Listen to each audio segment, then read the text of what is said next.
Sa mismong clinic sa isang condo building sa Makati, inaresto ng NBI ang isang umano'y Korean dermatologist na nagkiklinik ng walang lisensya. They have a certificate to practice here from the PRC. What is PRC? The Professional Regulation Commission is the one regulating the practice of medicine here in the Philippines. Well, I don't have license here, but I have in Korean. In Korea, but you cannot practice here without the proper license. Yeah, I can understand. You understand? So that's why our owner is my friend, but the doctor is Dr. Ryan. I can, if you allow, we can go. No. Hanggang ngayon wala namang lumilitaw na Dr. Ryan para suportahan ang depensa ng Korean Derma.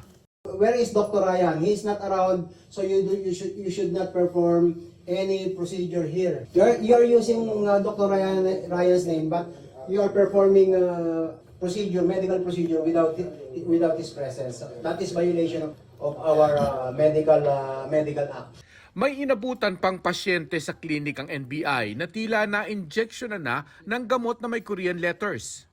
She is waiting for Dr. Ryan. Habang nakahiga? She is just here for consultation and then to get further treatment from Dr. Ryan. They are waiting for Dr. Ryan. But what she's showing us now, she already took some injection without the presence of Dr. Ryan.